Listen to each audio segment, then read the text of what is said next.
చెప్తున్నారు super 6 utter flop, super 6 మాకు అందట్లేదు అని అన్నారు. మరి అనంతపురంలో ఎంతో పెద్ద ఎత్తున కార్యక్రమం పెట్టి సూపర్ 6 సూపర్ హిట్ చేశాము అని అందరికీ తెలిసిన విషయం. ఈరోజు ప్రజలందరూ సంతోషంగా ఉన్నారు, మాకు సంక్షేమ పథకాలు అందుతున్నాయి అనే ఇది గమనించుకొని ఇప్పుడు ఎట్లా డైవర్ట్ చేయాలా అనే ఉద్దేశంతో ఇప్పుడు మెడికల్ కాలేజెస్ పైన పన్నారు.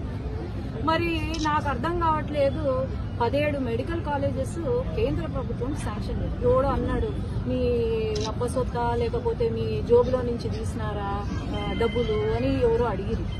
కేంద్ర ప్రభుత్వము మనకు దాదాపు 8,500 కోట్లు పెట్టమని మనకు శాంక్షన్ చేస్తే 5 సంవత్సరాలలో 1,400 కోట్లు ఖర్చు పెట్టారు. మిగతా డబ్బులు ఎక్కడ పోయినాయి? ఖర్చు పెట్టలేదు. ఈరోజు బేస్ మట్టాలను పిల్లర్లను చూసి మనమంట ఇట్లా తిరిగంట మనము ఆహా అనాలంట. మరి ఆహా అని ఎందుకు అనాలా? మాకైతే ఏమన్నా గాల్లో చూసి మేము ఆహా అనాలా? మాకైతే అర్థం కాదు. మొన్నటి వరకు ఎవరు ఎక్స్ఎమ్మెల్యే గారు ఇక్కడ కూర్చొని ప్రెస్ మీట్ పెట్టారు. ఏమని నంద్యాల కాలేజ్ చూడండి పూర్తయిపోయింది అని. నేను ఒకటే అడుగుతున్నాను, అంటారు కదా పెద్దలు పైన పటారం లోన లొటారం అని. ఒక్కసారి మీరు వచ్చి చూడండి, 50 ఎకరాలు ఇచ్చినారు ప్రభుత్వానికి. 50 ఎకరాలు ఒక మెడికల్ కాలేజీకి ఇచ్చినప్పుడు మరి నిన్న సూపర్ స్పెషాలిటీకి జనరల్ హాస్పిటల్కి తేడా తెలియని అప్పుడు ముఖ్యమంత్రి గారు అంటారు ప్రతి కాలేజీకి హాస్పిటల్ పెట్టాము అని అంటారు. అయ్యా జగన్మోహన్ గారు అట్లాగే శిల్పారవి గారు వచ్చి హాస్పిటల్ ఎక్కడ ఉందో చూపించండి. మరి ఒక్కసారి వచ్చి ఆ స్ట్రక్చర్స్ ఏవైతే ఉన్నాయో బేస్ మఠాల వరకు ఉన్నాయో మీరు పైన కనిపించేది కాదు, లోపల ఒకసారి చూసి ఆహా అంటే మేము కూడా ఓహో అని మీ నాయకుడు అన్నాడు కదా, నేను చేసిన పనికి బొకేలు ఇయ్యాలా, శాల్వలు ఇయ్యాలా, అవార్డులు ఇయ్యాలా అని అన్నారు కదా. మేము కూడా ఆయనకి ఇయ్యలేం గాని మీకు ఇస్తాం షాళ్ళు, బొకేలు, అవార్డులు.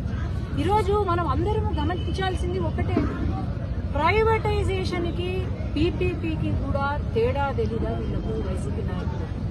ఒక ప్రైవేట్ పబ్లిక్ పార్ట్నర్షిప్ అంటే ఈరోజు వాళ్లకు ఆ రోజు 1,400 కోట్లు 17 మెడికల్ కాలేజెస్ కట్టడానికి 5 సంవత్సరాలు పట్టింది. ఆ బేస్ మఠాలు పిల్లర్లు అట్లా చూసుకుంటే అదే స్థాయిలో పని చేస్తే ఈ మెడికల్ కాలేజెస్ పూర్తి కావడానికి దాదాపు 30 సంవత్సరాలు పడుతుంది. మీరు చెప్పినట్టు మేము చేస్తే పబ్లిక్ ప్రైవేట్ పార్ట్నర్షిప్ కి మనం ఎప్పుడైతే ఇస్తామో మనం ఎప్పుడూ కూడా గవర్నమెంట్ ఏదైతే ఉందో గవర్నమెంట్ ఫీ స్ట్రక్చర్ కానీ లేకపోతే పేద ప్రజలకు కానీ అక్కడున్న స్టూడెంట్స్ కి ఏమి ఇబ్బంది ఉండదు. కేవలం ఇన్ఫ్రాస్ట్రక్చర్ ఏదైతే ఉంటుందో దాన్ని డెవలప్మెంట్ అని చెప్పి అట్లాగే అక్కడ లీజ్ లో ఉన్నంత కాలము వాళ్ళు మేనేజ్ చేయడానికి మాత్రమే పబ్లిక్ ప్రైవేట్ పార్ట్నర్షిప్ కి మనం ఇస్తాం. ఈరోజు తేడా కూడా తెలియకుండా మాటలు. సరే మరి నేను ఒకటే ప్రశ్న వీళ్ళను, నంద్యాల ఏదైతే గవర్నమెంట్ కాలేజ్ ఉందో మెడికల్ కాలేజ్ ఉందో మరి 2023లో అనుకుంటా 108 జీవో ఒకటి తీసుకొచ్చింది. 108 జీవోలో ఏముంది? మరి మీరు గవర్నమెంట్ కాలేజ్ పేద ప్రజలకు కావాలి, పేద ప్రజలు బాగుపడాలి అని మొత్తుకున్నారు.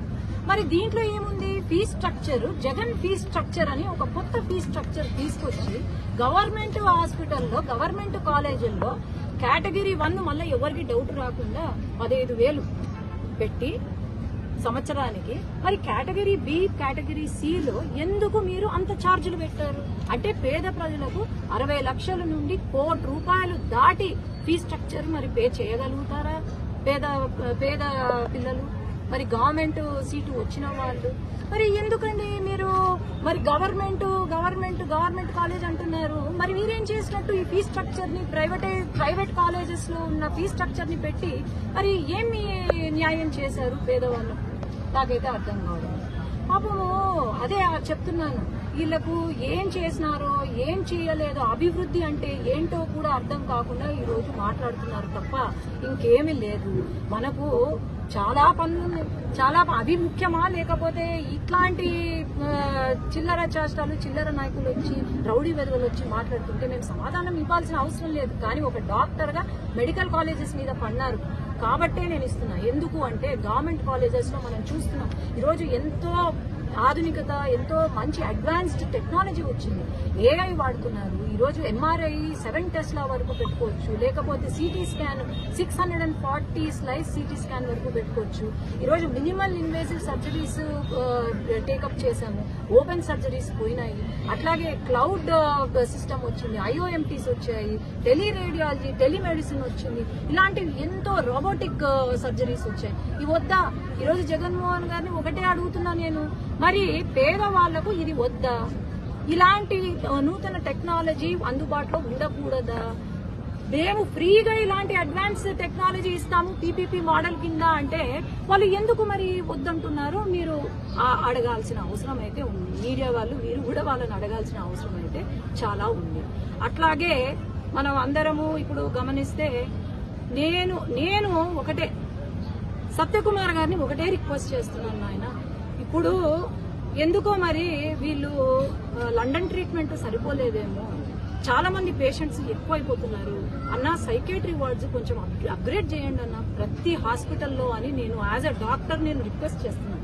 ఎందుకంటే మనకు పేషెంట్స్ చాలా మంది వస్తారు, పేషెంట్లు వీళ్ళందరూ లండన్ కి ట్రీట్మెంట్ పోలేరు కాబట్టి మనం సైకాట్రీ వార్డులు కొంచెం రెడీగా చేసుకున్నాము అని నేను తెలియజేస్తాను.